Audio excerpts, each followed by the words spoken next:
Nobody says you need to be in Canada or you must be in Canada to apply for jobs. When you arrive in Canada, you would learn how to mind your own business. Please do not be ashamed to assume those positions. No one is going to pay your bills for you. Position, or is it a part-time position?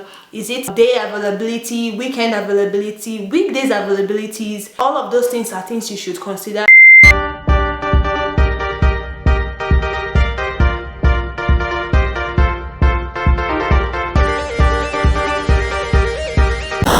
Hey guys, welcome back to my channel. It's your girl Arima. If this is your first time on my channel, please do not make it the last by clicking on the subscribe button, giving this video a thumbs up if you end up loving it, and click on the bell notification so you can get notified if I end up posting another video just like this one. If you're a returning subscriber, welcome back to my channel. Thank you for always sticking around.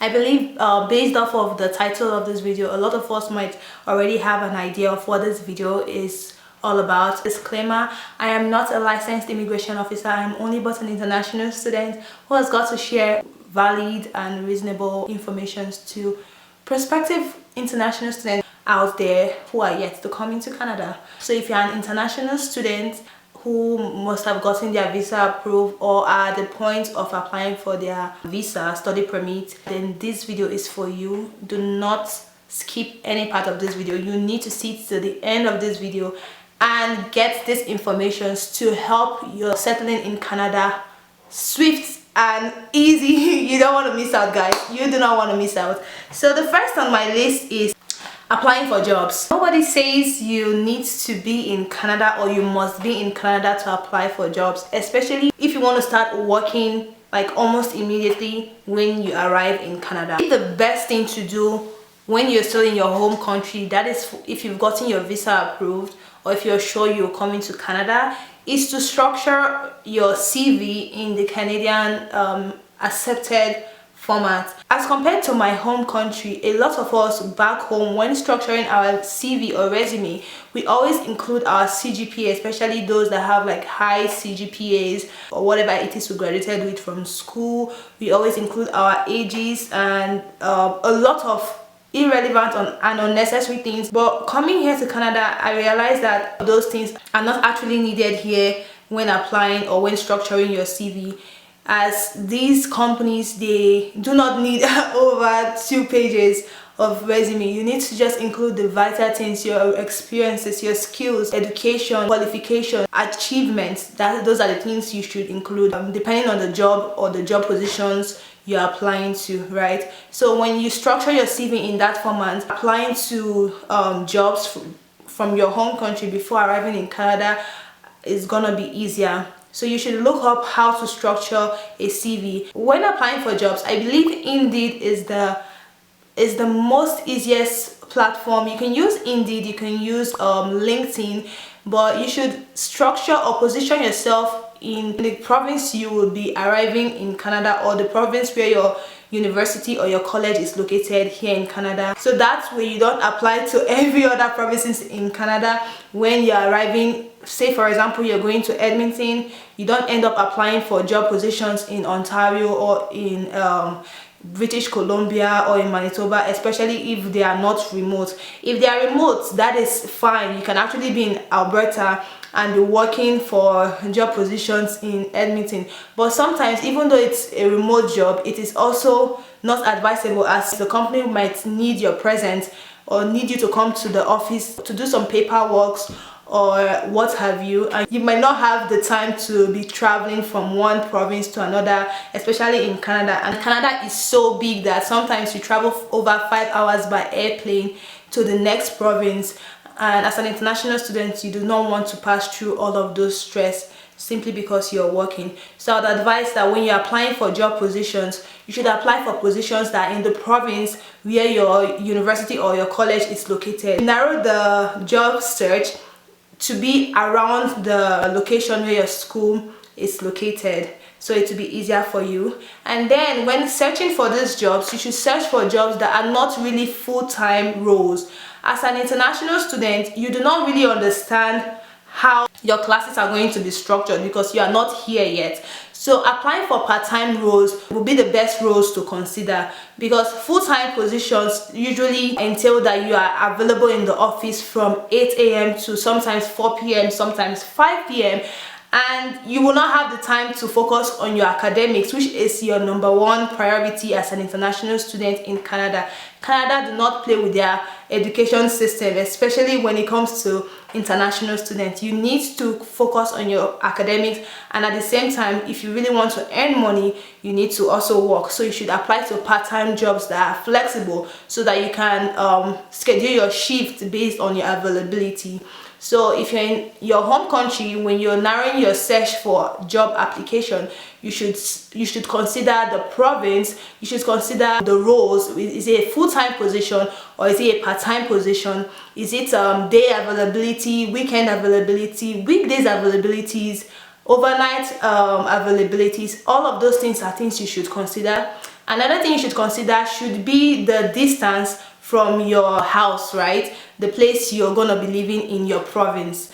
If it's within 15 kilometers, you are willing to travel to work. If you're not open or willing to travel like 1 hour or 30 minutes, you should also narrow your search down to those criteria, right? Then wait for them to respond to you, and if you get a job, when you arrive in Canada, you can start working like immediately, or depending on when you're ready to start.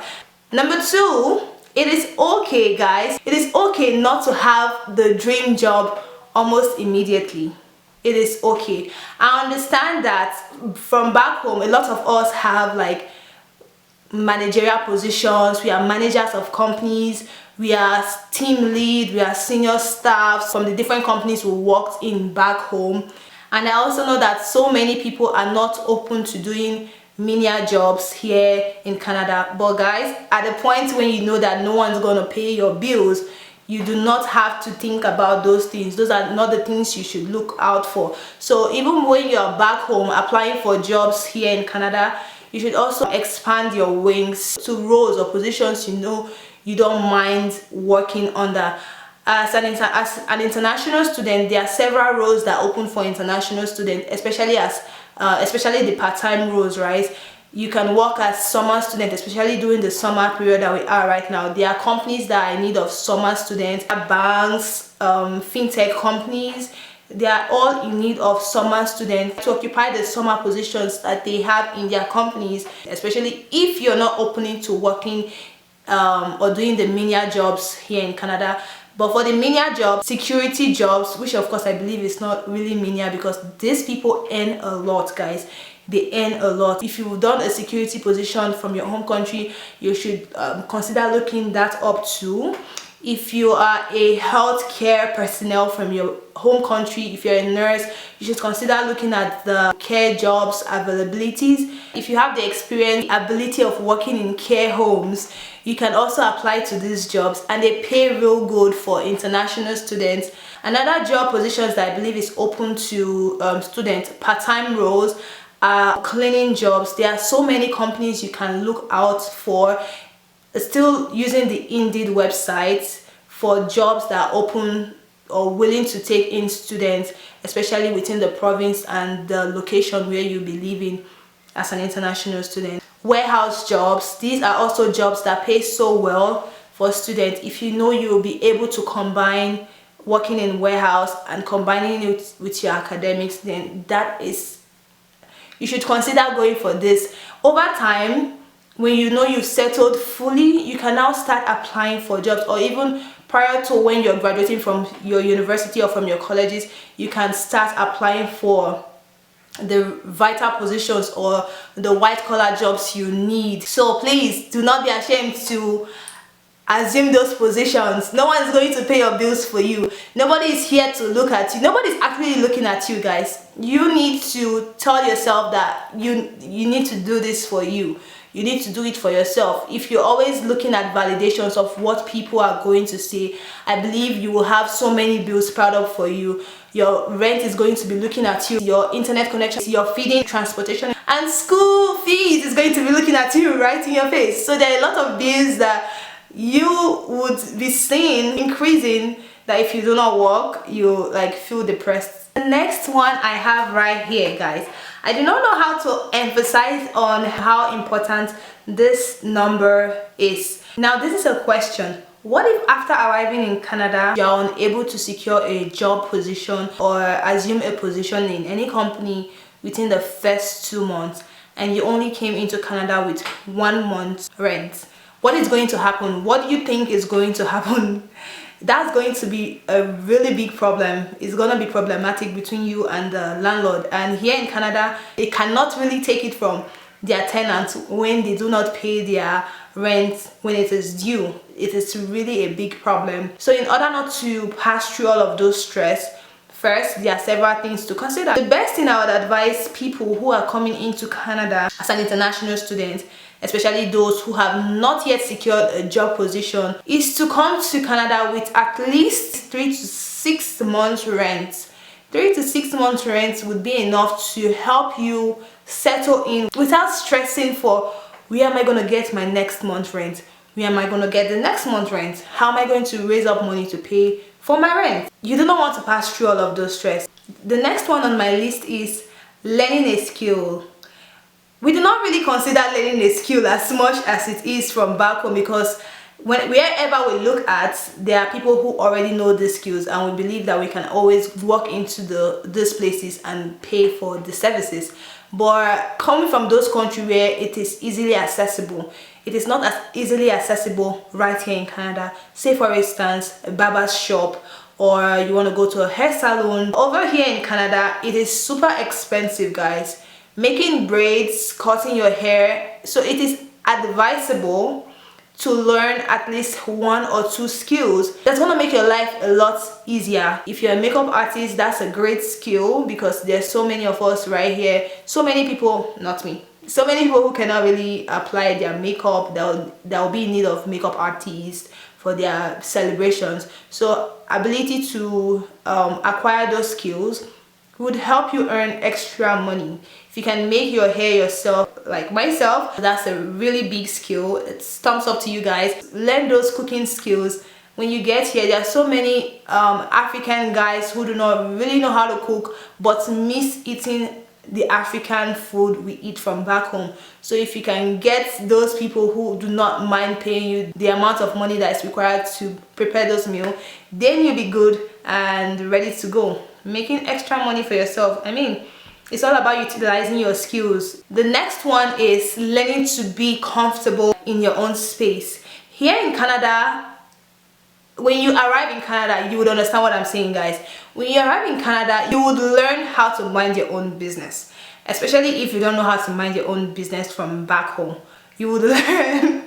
Nobody cares what you're doing. Nobody really care about you. You need to learn to be comfortable, how to do your things without anybody really being around you, right? I don't know if I should say that's a skill on its own too. I believe it's a skill, learning to be on your own. When you learn that, it's going to help you on the long run, because so many people live based off of wanting to always be around people. But when they arrive in Canada, they realize that nobody has their time. People are always busy. People would always want to utilize the time they have to make money. People are always busy. Even the few people you believe that are your friends sometimes might actually not be your friends. People would smile at your face. They would smile so nicely at your face. But it is wise enough to tell yourself that not everybody who smile at you are for you. So many people just smile just to exchange pleasantries, like, oh, hi, how you doing? If you feel like you always need to be around people, you would get depressed. So when you enjoy your own company, learn to be comfortable on your own, learn to be independent without anybody having to be there always. It will help you to cope the stress of getting into depression. You would not be stressed, you would not easily go into depression. You would enjoy your own company regardless of you being alone. The last one, depending on the province you are going to, right? Registering for the province food bank would help. I believe I had mentioned it in my last video. You can as well apply to the food bank available in your university. I mean, if you're paying your fees it is okay to apply to it. You pay your fees, so it is something you can apply to and still receive those benefits from your school. So that way you do not spend extravagantly on food items that you can get from the school. Try to ask questions as much as possible. Your next door neighbor, your friends, people are always willing to help you. They're always willing to give out information that they believe would help you in one way or the other. So a closed mouth is a closed destiny. If you do not ask, you would not know. So guys, there you go. I believe this video was quite informative and will be helpful to so many of us who are about to come to Canada, and so many of us who are already in Canada but do not know how to go about applying to jobs, what exactly it is they are missing, how to settle fully. You know, please, if you enjoyed this video and if you found it quite informative, please give it a thumbs up. Subscribe to my channel if you haven't subscribed. I mean, why haven't you subscribed? You're missing a lot if you haven't joined this family. And you know, turning on the bell notification so you can get notified when I upload another video on my channel. As for now, bye guys, have a nice weekend.